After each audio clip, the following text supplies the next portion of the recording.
मी Punjab duck सर्व शेतकऱ्यांना सांगू इच्छितो, आज आहे 7 जून. 7, 8, 9 दररोज पाऊस वाढत जाणार आहे. पण 12 जून ते 20 जून हेवी रेन इन महाराष्ट्र, म्हणजे महाराष्ट्र सगळीकडे मुसळधार पाऊस पडणार आहे. 12-23 म्हणून सर्व शेतकऱ्यांनी काय करायचं, शेतीचे काम आटपून घ्या.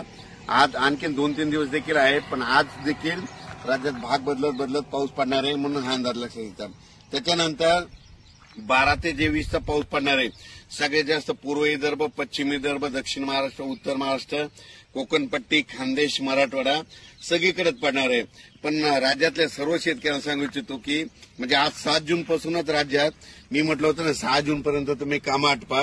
7 जून पासून म्हणजे आजपासून बघा दुपारी 3च्या नंतर राज्यात ठिकठिकाणी पाऊस सुरू होणार आहे.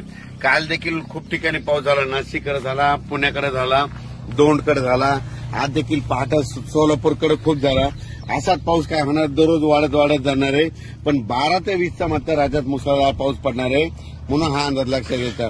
ज्यांचे कोणाचे आणखी थोडे कामं राहिलेले असेल, तुम्ही 11 जून पर्यंत 11-12 पर्यंत कामं आटपून घ्या, म्हणून हे अंदाज सगळ्यांना लक्षात घ्यायचा. आणि ज्यांच्या शेतामध्ये पेरणीसाठी ओल असं तर तुम्ही 12 तारखेपर्यंत पेरू शकता. पण राज्यात मात्र तुम्हाला सांगतो की 12 ते 20च्या दरम्यान मुसळधार पाऊस पडणार आहे. पण आज 7 जून पासून राज्यात भाग बदलत पाऊस सुरू होणार आहे, म्हणून हा अंदाज लक्षात येतो. आणि यावर्षी बीड जिल्ह्यामध्ये जिथे छोटे तलाव आहे सगळे भरून खडे देखील फुटणार आहे. सगळ्या विहिरीमधून वरून पाणी वाहणार आहे, म्हणून हे बीड जिल्ह्यासाठी आनंदाची बातमी.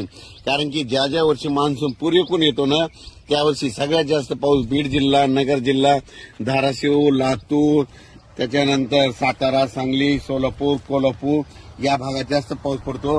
आणि यावर्षी देखील पूर्वेकडूनच मान्सून असल्यामुळे यावर्षी बीड जिल्ह्यात खूप पाऊस पडणार आहे, म्हणून हा अंदाज लक्षात येतात.